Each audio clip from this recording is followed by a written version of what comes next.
Lihat bagaimana Nabi kita Muhammad SAW merasakannya. Ketika beliau SAW berdakwah di Taif, beliau ada seorang husnudzon. Tidak ada yang lebih husnudzon daripada Nabi Muhammad, daripada umat ini nggak ada. Sehingga beliau berdakwah di Makkah ditolak, bahkan dilempari kotoran, bahkan dicekik sampai matanya mau keluar, sampai bekas jeratannya itu ada berhari-hari lamanya. Bahkan beliau itu diblokade, tidak dibiarkan makanan dan minuman sampai kepadanya selama 3 tahun di suatu lembah. Kita belum apa-apa melakukan apa. Kita dakwah kita sekarang enak, dakwah kita dapat amplop, dakwah kita dapat makanan yang enak. Tapi Nabi SAW dakwah dalam keadaan kesulitan. Bahkan di saat-saat ketika itu Nabi SAW karena sudah merasa di Mekah tidak diterima, tapi yang ada hujatan, yang ada fitnahan, yang ada azab, yang ada membahayakan kepada teman-temannya, sahabat-sahabatnya, maka beliau mempunyai inisiatif.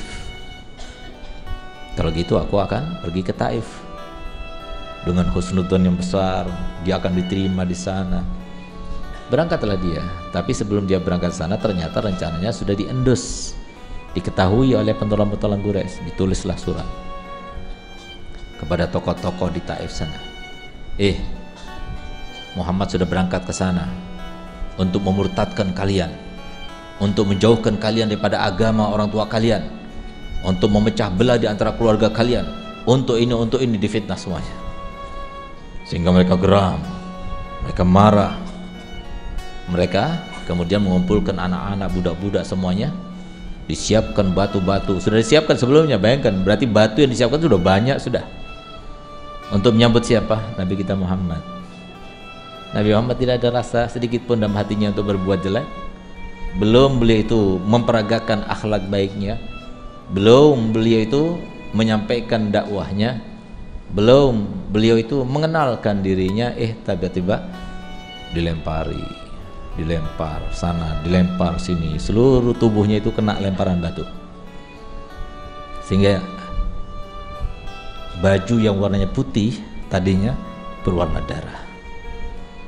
Nabi Muhammad yang kulitnya putih sekali, lembut badannya, kena lemparan batu, luka, lemparan batu lagi, luka, sampai wajahnya penuh dengan darah, badannya penuh dengan darah, bahkan sandalnya berdarah. Beliau lari, tapi larinya Nabi SAW bukan seperti larinya orang yang pengecut, tidak, tapi lari yang lazim. Bukan kalau waktunya kita lari, kita wajib lari. Kalau kita itu tidak lari, itu namanya mati konyol.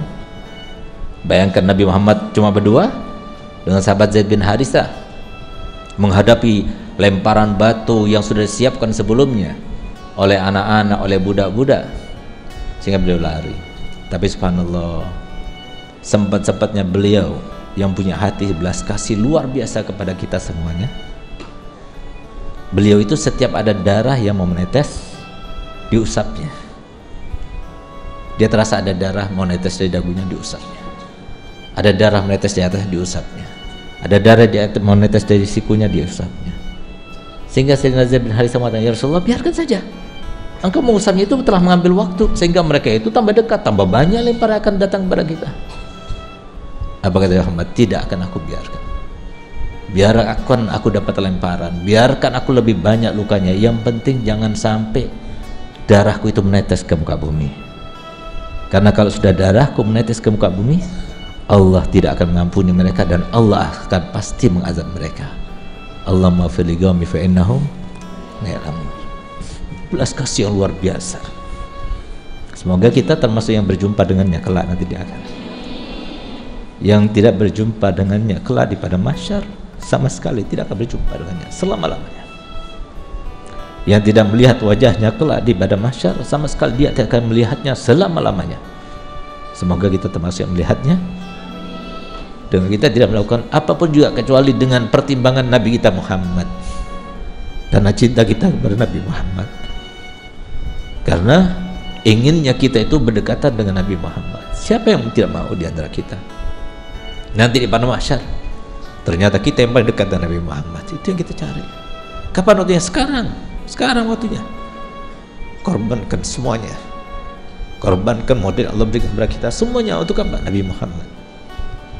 Dan kita semuanya diberikan Allah Ta'ala modal yang sama, tidak ada yang beda, semuanya sama. Ustaz kasih modal, kalian kasih modal untuk semuanya berdekatan kepada Nabi Muhammad SAW. Beruntung yang dalam hatinya ada Nabi Muhammad, yang di dalam matanya ada Nabi Muhammad, yang dalam telinganya ada Nabi Muhammad, yang dalam pikirannya ada Nabi Muhammad. Semuanya Nabi Muhammad, Nabi Muhammad, Nabi Muhammad. Beruntung yang semacam itu, dia akan bahagia di dunia sampai di akhirat. Ingat, tidak ada sesuatu yang membahagiakan Nabi Muhammad, terutama di akhir zaman ini, melebihi daripada ayo kita selamatkan sebanyak-banyaknya, apapun kita lakukan untuk menyelamatkan umatnya Nabi Muhammad.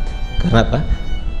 Nabi Muhammad punya keinginan, Nabi Muhammad punya kehendak, Nabi Muhammad punya cita-cita. Siapapun di antara kita yang membantu Nabi Muhammad, pasti Nabi Muhammad akan mensyukurinya, dan pasti kita akan berada dalam hatinya. Itu yang kita lakukan. Apa itu cita-cita Nabi Muhammad, kehendak Nabi Muhammad, angan-angan Nabi Muhammad? Tidak ada satu orang pun, bukan yang di Dalwa saja, tidak ada seorang pun daripada umat Muhammad dimanapun mereka semuanya, kecuali harus masuk surga bersama Nabi Muhammad. Dari mana akan masuk surga?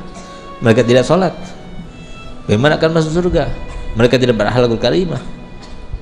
Bagaimana mereka akan masuk surga? Mereka tidak berbakti pada orang tua. Kita yang tergerak, ayo kita berjuang.